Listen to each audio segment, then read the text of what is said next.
Cara, veja esse outro trecho, aí eu vou mergulhar um pouco mais nas questões políticas, que até então eu estava falando um pouquinho aqui de tecnologia, que é uma pauta que me interessa muito. Mas o Lula fala a respeito, por exemplo, dos erros do PT, e o Flow já fez um corte, claro, Por a falar no respeito Lula disso. Vamos acompanhar aqui e fazer o nosso react do react. de 78, quando tu cria ali, quando você está ali envolvido na criação do PT e tal, cara, eu tenho uma percepção que eu queria saber que você me comentasse sobre ela, que sabe, eu sinto que o PT, de uma forma geral, ele foi se tornando um pouco soberbo. Eu acho que foi se juntando às fileiras do PT e o PT foi abraçando uma galera, intelectuais e pessoas e pensadores e grandes artistas e não sei o quê. E talvez o PT tenha perdido a conexão com o trabalhador de fato. Até porque o PT chegou muito longe, 3 mandatos e meio, vai, de presidência da República, é bastante coisa. É chegar muito longe, né?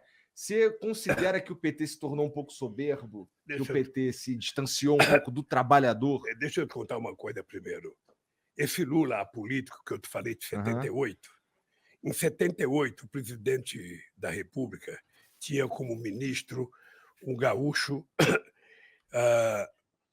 que fez uma lei proibindo determinadas categorias fazer greve. Bancário, professor, frentista de posto de gasolina não podia fazer greve.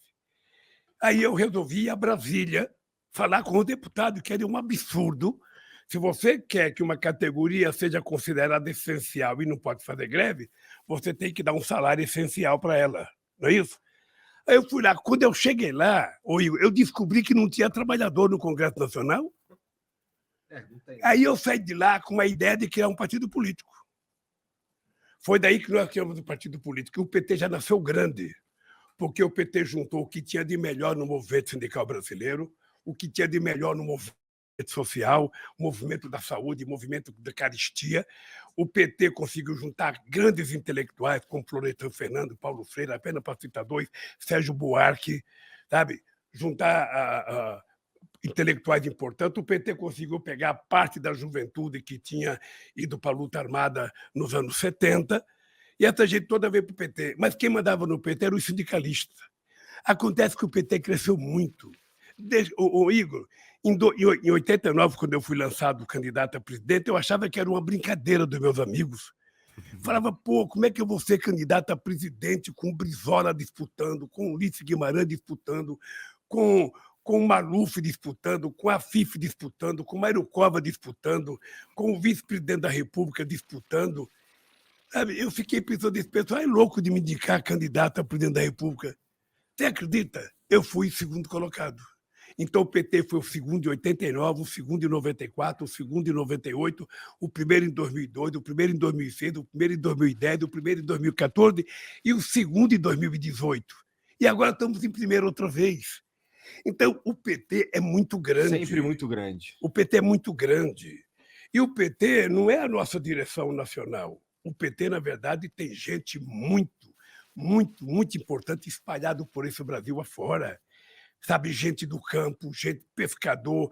A parte da sociedade está vinculada ao PT. Tinha cara que pegava uma canoa, andava 3 dias remando para ir no reunião do PT no estado do Amazonas. 3 dias remando, comendo frango assado com farinha de mandioca e bebendo água do próprio rio. Então é um partido poderoso. Obviamente que na hora que você vai crescendo, vai entrando gente nova, a família vai crescendo, a família vai crescendo. Quando você era sozinho na sua casa, você comia o melhor bife, tua mãe te dava mais denguinho, mais carinho, mas quando vê os irmãos, aí o irmão começa a dar cotovelada no outro. Então o PT foi crescendo, ficou mais confuso. Mas veja, se você fizer uma pesquisa de opinião pública e perguntar qual o partido de sua preferência, você vai aparecer assim, PT, 20% ou 22%. Segundo colocado, 1% ou 0%. Porque não existe outros partidos. Agora está surgindo o PSOL. Mas o partido que aparece nas pesquisas é o PT. Porque o PT tem história e tem muito vínculo com a luta social nesse país. Por isso é que tem tanto ódio contra o PT. Será? Porque o PT é muito grande, cara. Deixa eu falar uma coisa para vocês aqui, antes da gente seguir vendo esse corte. O que o Lula tá falando é a mais pura verdade, tá, gente? O PT é uma máquina eleitoral é um partido que veio da base. Claro, o Igor tem um pouquinho de razão, ele se burocratizou, né? Afinal de contas, é um partido que chegou ao governo, mas o PT é o maior partido de esquerda da América Latina e um dos maiores partidos de esquerda do mundo. Até por ele ser uma esquerda moderada, por ele ser uma esquerda que conversa com o capitalismo e de ser um partido que pertence a um país com as dimensões que o próprio Brasil tem. Muitos especialistas, estudiosos do tema, falam a respeito disso, e o Lula está corretíssimo. É um partido que foi construído por trabalhadores, sindicalistas, intelectuais. Ele tem uma composição muito múltipla e muito mais rica do que o PSDB, o próprio MDB, que acabou virando um saco de gatos de pessoas que não têm uma ideologia necessariamente alinhada, esses partidos novos que estão colocados aí. Então o Lula deu uma aula para o Igor e, ao mesmo tempo, desmontou mentiras que são colocadas, porque o Flow é um podcast que surge do Monark e do Igor, que são grandes youtubers de games, e eles têm uma mentalidade ANCAP, uma mentalidade contra o Estado em qualquer uma das suas formas. Então eles engolem todas as fake news a respeito de Lula e do PT. Vamos continuar assistindo aqui, que esse corte ficou muito bom. Vamos ver aqui mais um pouquinho. Muito grande, Eu cara. não sei se é por isso, porque eu acho que o PT, de uma forma geral, ele acaba... Bom, você ganha a primeira vez, aí você ganha a segunda vez, e você consegue emplacar a Dilma também, né? Então, cara, eu não sei, acho que parece que o PT meio que... Porra, eu sou PT, eu sou foda, entendeu? Eu vou entrar... sei lá, eu sou... Foi uma parada que eu acho que tem a ver, talvez, com o que o Brown falou naquele comício. Pô, tem que voltar pra base. Tem que falar com os caras que tá aqui no Capão Redondo e o caralho. Obviamente que isso aconteceu. O partido cresceu e o partido se afastou da sua base originária, também porque a base operária que criou o PT ela já não existe mais como existia nos anos 80. Uhum. Eu, quando era presidente do Sindicato de São Bernardo, nos anos 80, a Volkswagen tinha 44 mil trabalhadores. Hoje tem 7 mil.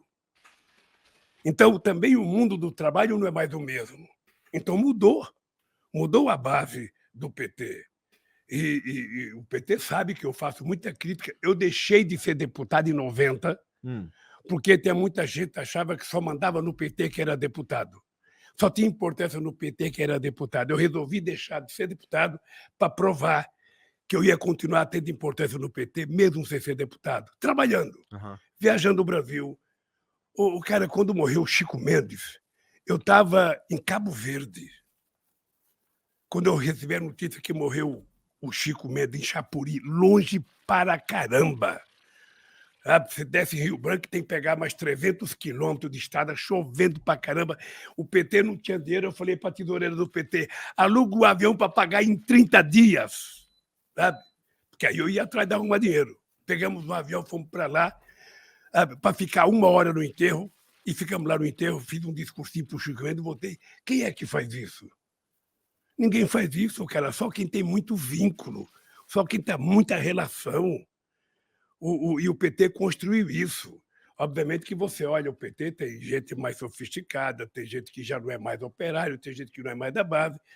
E eu concordei com o discurso do Mano Brown. Eu acho que o PT não pode abandonar a periferia.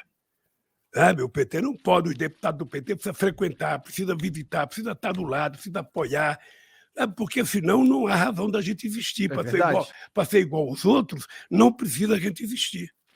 Eu concordo. Eu acho que esse era o ponto, na verdade, que ele estava tentando levantar. Sei lá, não sou Mano Brown, mas eu imagino que tenha sido alguma coisa nesse sentido.